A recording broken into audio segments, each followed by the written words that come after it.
안녕하십니까.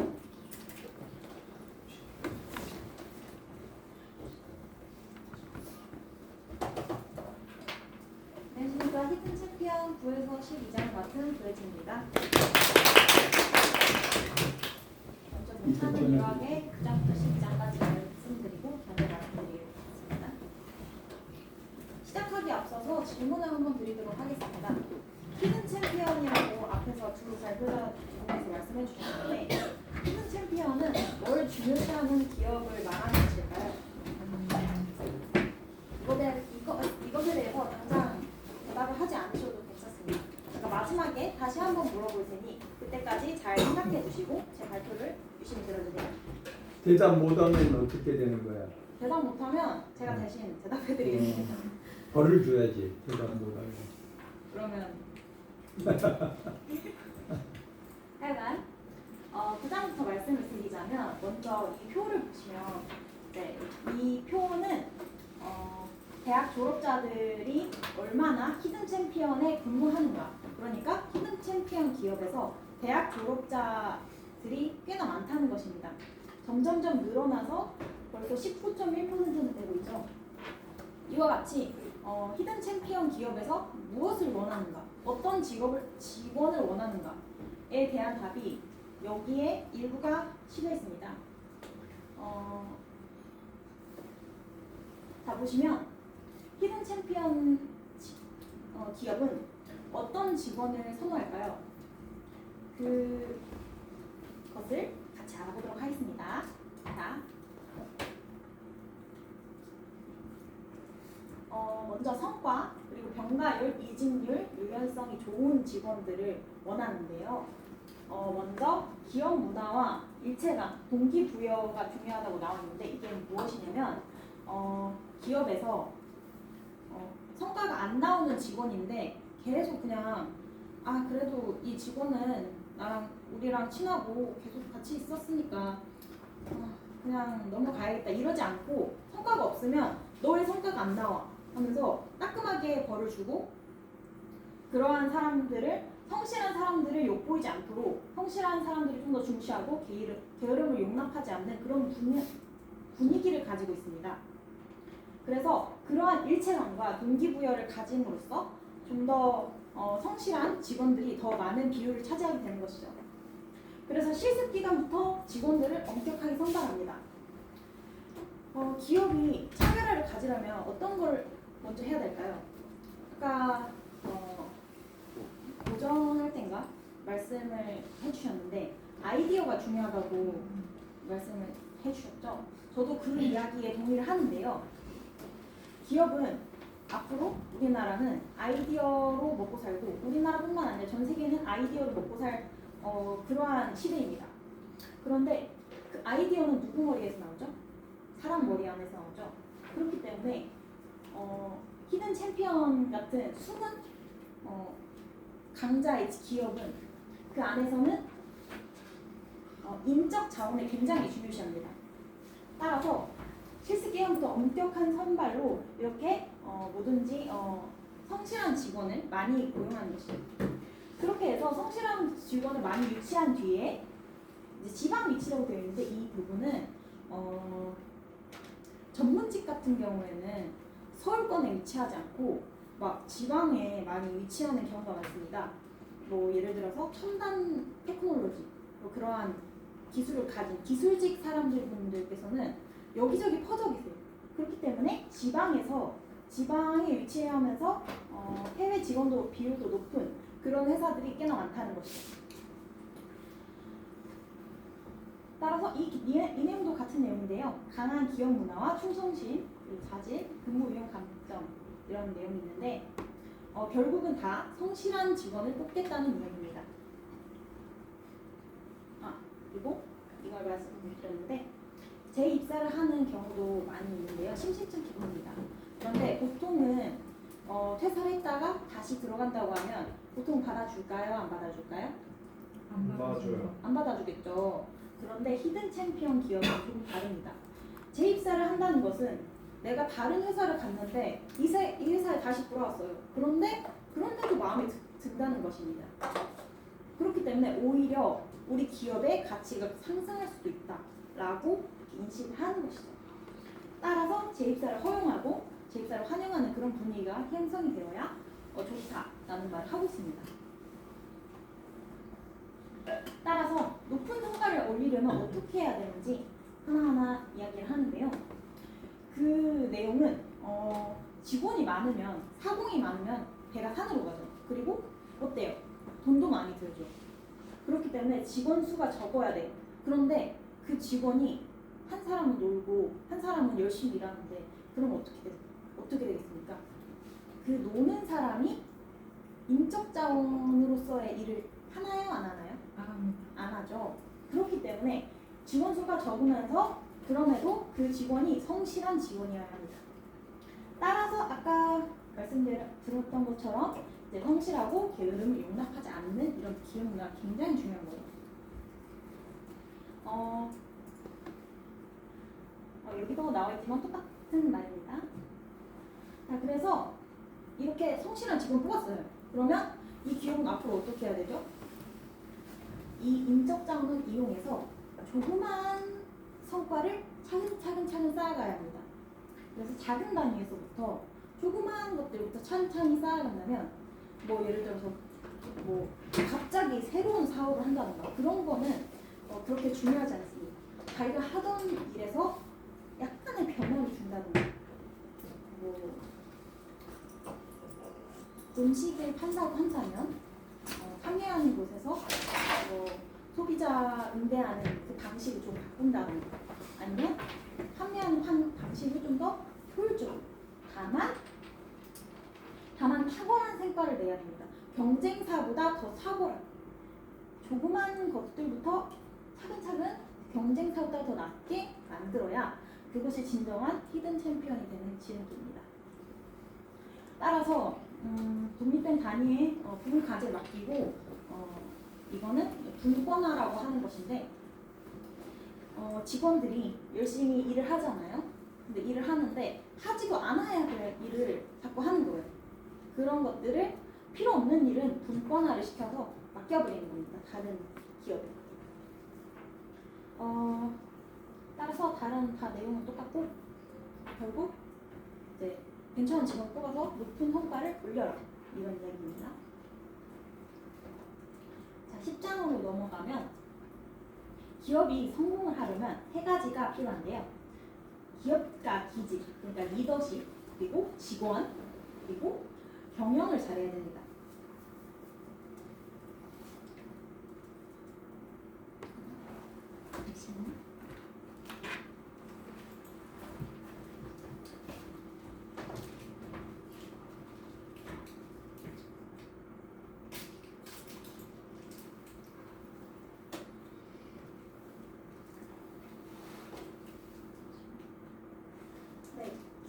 먼저 리더십부터 먼저 설명을 드리자면 히든 챔피언은 보통 젊은 나이에 회사를 많이 설립을 합니다. 대체로 한 20, 30 정도의 나이에서 경영을 시작하는데요. 그런데 그 경영자가 어떻게 경영하느냐에 따라서 굉장히 큰 변화를 미칩니다. 따라서 이 경영자 유형은 두 가지가 있는데요. 기업가형 그리고 완벽주의형입니다. 기업가형은 현재까지 있었던 여러 가지 기업인들을 일컫는 말이고, 그리고 완벽주의형은 후세대, 우리 세대들이죠. 따라서 완벽주의형은 저희가 좀 더 젊은 사람들이 많다. 이쪽은 좀 더 중후한 세대들이 더 많다라는 이야기를 하고 있습니다. 그러하신 분들은 일과 일체감을 중요시하고 집중하고 목표를 지향하고 두려움 없이 그런 식으로 달려가는 분들을 뜻합니다. 그런데 후세대들은 어떤가요? 이 시대 21세기대의 적응력이 높아야 되고, 그리고 처세술도 뛰어나야 되고 국제적 경험도 풍부하겠죠. 좀 더 유연한 사고를 가질 수가 있는 겁니다. 따라서 경영자 같은 경우에는 젊은 경영자를 유치하는 것이 더 좋다라는 말을 하고 있는데요.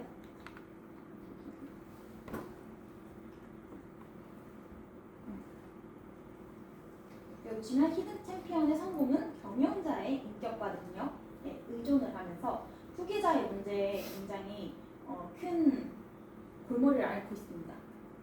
그리고 젊은 경영자를 따라서 후계자 문제 때문에 젊은 경영자를 들인다면 기업에 활력을 주고 그리고 연속성을 유지하는데도 꽤나 오랜 시간 동안 경영을 할 수 있기 때문에 긍정적으로 영향을 미치겠죠. 자, 11장으로 넘어가겠습니다. 11장은 전략인데요. 전략은 현장에서 끊임없이 수정이 되어야 하는 그러한 것인데요.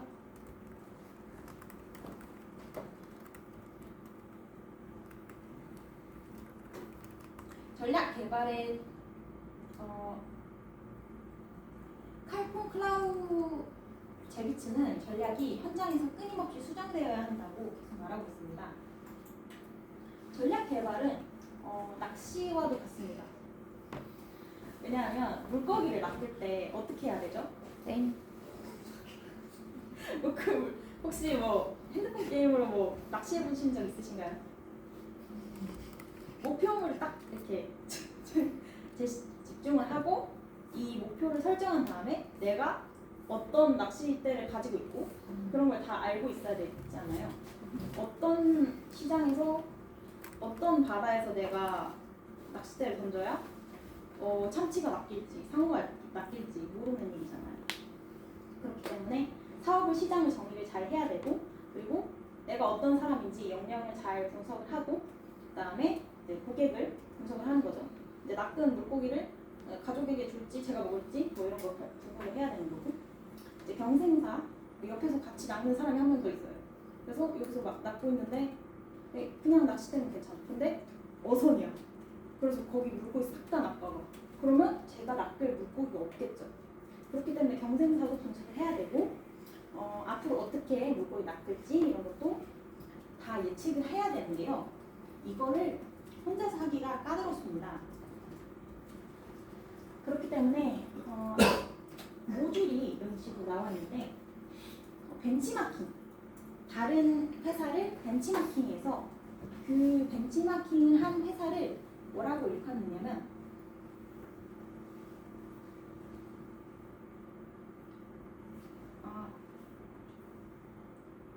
하여간 벤치마킹을 하고 그리고 그 나의 전략을 몇 점 내기로 이렇게 정성적으로 만들어서 내가 얼마나 1점부터 9점까지 이렇게 해서 내가 얼마나 잘 전략을 잘 짰는가 이런 걸 확인을 하는 거예요. 그리고 목표를 잘 정하고 통합적 전략, 경쟁자 전략, 가치 제공, 가치 해소가 있는데 이러한 모든 일들을 컨설턴트와 함께 진단에 지원을 합니다. 그래서 컨설턴트와 함께 이제 진단을 지원받고 전략적 조언을 받고 프로세스를 관리한 다음에 직원들을 좀 더 기르는 그런 역량을 확보하는 것이죠. 이 표는 나와 있길래 참고용으로 가져왔는데요. 이제 원가가 올라가면 올라갈수록 가치는 같이 올라가는데 당연히 제가 효용은 높아지겠죠.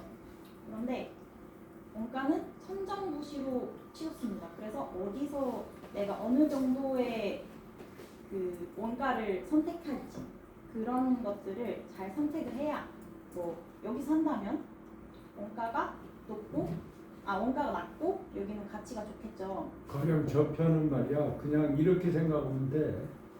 우리가 무슨 PC를 하나 그냥 텔레비전을 하나 산다고 생각하면 우리가 TV를 볼 때 TV에 가령 인터넷 기능이 있는 TV도 많아 요즘은. 그러면 과연 소비자가 얼마나 그것을 쓸 것인가. 그것을 하려고 하면 그걸 채용하려면 반드시 원가는 올라가게 돼 있지. 그런데 소비자는 그 올라간 원가만큼 효용성을 못 느끼면 그거는 그 제품은 실패하는 제품이 되는 거야. 그러니까 이 소위 말해서 엔지니어들의 생각은 뭐냐면 남이 안 하는 최고의 제품을 내가 만들겠다라는 생각을 갖는다 이거지. 그러나 그게 과연 소비자한테 그런 제품이 호응을 받느냐, 그 들어간 원가만큼 호응을 받느냐 안 받느냐라는 것을 잘 판단하라는 이야기예요. 저 표는. 그렇게 생각하고 표를 보면 이해가 될 거야. 네, 맞습니다. 따라서 이렇게 원가가 올라가면 올라갈수록 가치도 올라간다 이런 얘기를 하고 있고요. 다음에 12장은 마지막으로 다 정리를 하는 내용인데요. 경영 그리고 땡땡. 시간이 15분. 네. 하여간 8가지 간단히 설명하고 넘어가겠습니다. 리더가 목표를 잘 설정을 해야 세계 시장의 지배력이 자연스럽게 따라옵니다. 리더가 잘 지지를 해줘야 되겠고, 그리고 아까도 말씀드렸지만 직원들이 제대로 높은 성과를 올려야 괜찮고요. 그 다음에 자체적으로 생산을 해야 됩니다. 그리고 분권화는 아까 말씀드렸다시피 다른 데에 맡겨서 이제 직원들이 다른 데 문을 돌리지 않도록 이렇게 좀 도와주는 역할을 해야 되고요. 그 다음에 시장을 하나에다가 집중을 해서 자기 전문성 기반으로 집중, 포커싱하는 것이 가장 중요합니다. 기본적인 것에 집중을 하여서 내가 어떤 것을 하는지 그런 것들을 잘 보는 게 좋고, 그리고 세계화에 되는 시장에 맞춰서 그 직원들 같은 경우에도 국제적인 직원을 고용한다든가 외국인 노동자를 고용을 한다든가 뭐 그런 일이 있는데, 그런 것들은 신중하게 준비를 해야 됩니다. 따라서 이 부분은 아직도 중요한 과제가 되어 있고요.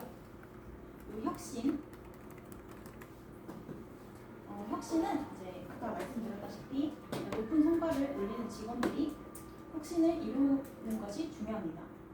그리고 고객 관계를 친밀하게 만들면 만들수록 자신은 경쟁사에서 자신의 차별화를 유지할 수 있다. 그리고 그 기업을 오래오래 유지시킬 수 있다라는 것을 알 수 있습니다.